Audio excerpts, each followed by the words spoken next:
kasus Agus. Saya udah ketemu sama Mas Densu. Kemudian saya ketemu Mbak Novi, sudah. Saya juga udah ketemu Mas Agus Salim ini tadi, hari ini tadi dengan Mas Farhad, dengan pengacaranya. Semua saya kasih peluang untuk bicara, kami dengar. Setelah itu kami sampaikan pendapatnya Kementerian Sosial. Jadi pertama-tama ini adalah niat baik. Udah, semua ini niat baik, nggak ada yang nggak niat baik. Ada orang perlu dukungan, Mas Agus Salim, ya. Kemudian yang kedua, ada yang mengumpulkan donasi. Pertanyaan saya, udah punya izin apa belum? Gitu. Nah, kemudian Mas Agus Salim peruntukannya sudah untuk berobat atau kepentingan lain. Karena memang tujuannya itu berobat. Dan yang utama ini Mas Agus Salim ini harus segera mendapatkan pengobatan. Jangan dibawa ke sana, ke sini, ke sana, ke sini.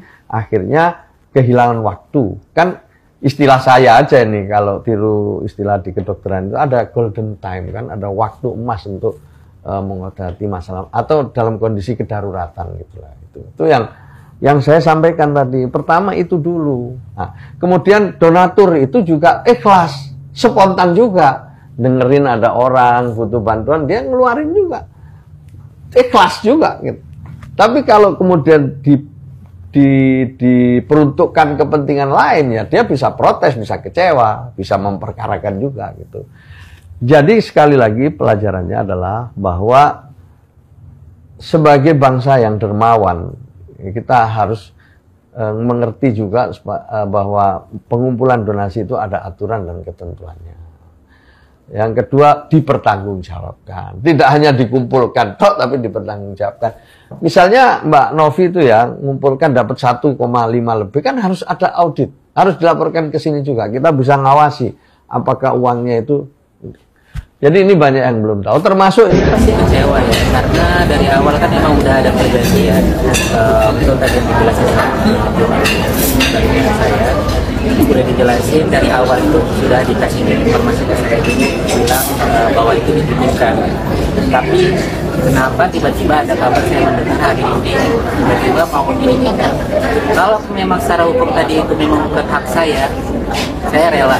Tapi kalau secara hak hukum itu hak saya nggak ikhlas dunia akhirat bagi itu. Pertanggungjawabkan perkataan kalian, janji kalian kemana gitu, dari Pak Densu, Pak Geni, Teh Novi, itu janji kalian semua buat Agus. Tapi janji kalian semua itu satu pun belum ada yang bisa ditepatin. Itu aja sih. Kalian hancurkan fisik Agus, mental Agus. Sampai sekarang kalian perlama, bilang Agus yang memperlama. Agus sudah mencabut itu semua laporan yang ada di Pak Farhan. Tapi kalian tega memperlakukan orang buta kayak Agus. Kalian tega memperlakukan orang buta kayak Agus. Kalau kalian mempersulit hidup Agus, mempersulit hidup orang buta, kalian maka dipersulit hidup dan hidupnya. Nah, sedangkan orang-orang yang menerima dana Agus nanti itu, kita bisa, kalau memang dia ada bukti dan ketika diaudit nanti dia bisa kena penadahan. Jadi nanti orang yang menyerahkan dengan yang menerima juga bisa kena pidana. Makanya saya sarankan agar masyarakat jangan menerima selektif terhadap penyaluran bantuan, karena ini sudah menjadi rahasia umum di Jakarta bahwa ada kisruh dana donasi milik Agus yang peruntukannya buat Agus, manfaatnya buat Agus, tapi kok nggak dikembalikan ke Agus, nggak untuk pengobatan Agus, kok diambil mereka gitu. Pengacara baru Agus sebutkan pengalihan donasi ke bencana alam NTT itu ilegal, men. Aduh Gus, gimana Gus? Agus sedih cok, men. Oke, ini kan awalnya dana 1,3 miliar ini kan objeknya kan untuk Agus, pengobatan mata Agus, penyembuhan matanya Agus. Tapi berubahlah untuk penerima manfaat lain, korban bencana alam di Nusa Tenggara Timur. Artinya apa? Di sini telah terjadi pengalihan dana tanpa persetujuannya Agus. Itu seharusnya uang tersebut milik Agus. Donatur yang memberikan uang sumbangan secara langsung kepada Agus ya, itu adalah miliknya Agus dan beralihlah kepada yayasan. Artinya yayasan ini telah terjadi suatu tindak pidana penggelapan yang mengambil miliknya uang Agus dan dialihkan lagi kepada uangnya dan beralih lagi kepada korban bencana alam NTT, padahal tidak ada hubungan sama sekali. Pertama, saya sebagai rekan sejawat sangat merasa berduka ya atas dipanggilnya rekan sejawat Alvin Lim menghadap kehariban Allah. Ini melahirkan satu kedukaan yang mendalam, apalagi dalam beberapa waktu kami berinteraksi di dalam persoalan hukum, terlepas ada pro dan kontra dan ada debat-debat yang mencoba mengedepankan argumentasi hukum, tapi secara profesi kami adalah sama-sama rekan sejawat yang berada di dalam satu profesi yang sama, yaitu advokat untuk menegakkan hukum. Nah, kami turut berduka cita dan sangat bersegi dengan kepergian beliau. Mungkin Bang, ini kan kemarin juga beliau sempat mengatakan ingin mencabut laporan, tetapi Allah berkehendak udah ini gimana sih Bang?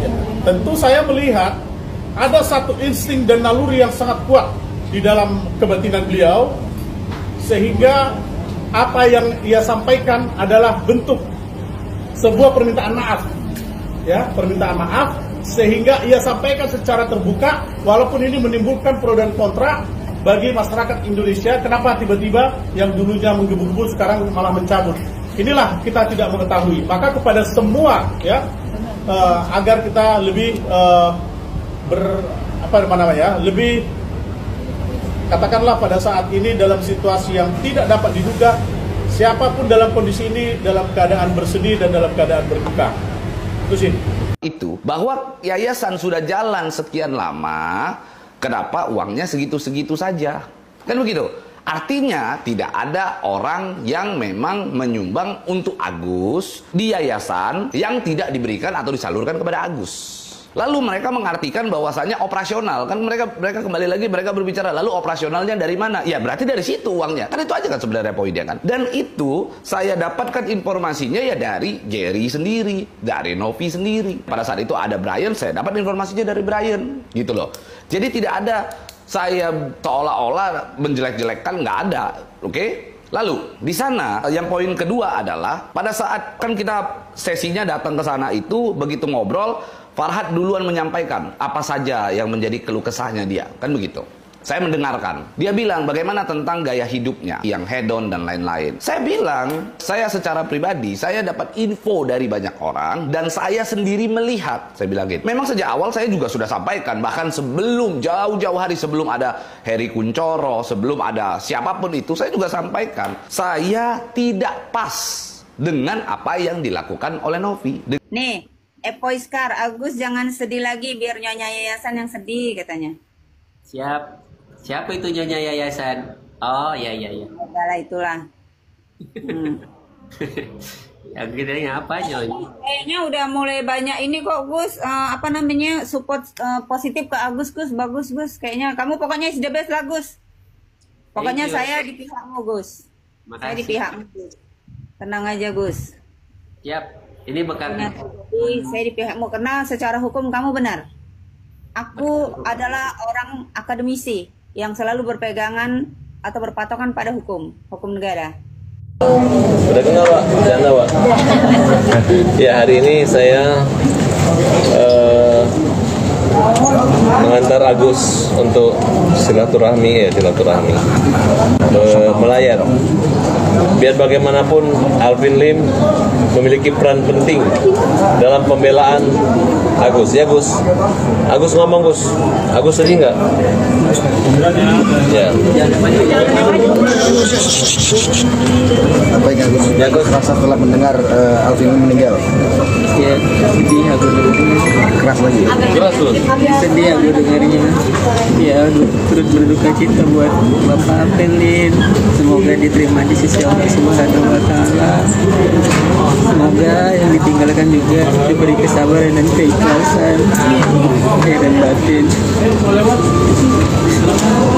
Semoga Bapak Alvin Lim cinta damai di surganya Allah Subhanahu wa Ta'ala. Dan itu yang bisa aku ucapkan sama Bapak Lim.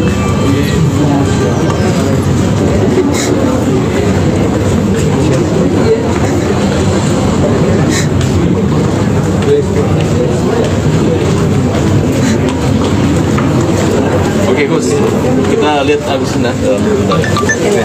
AKBP.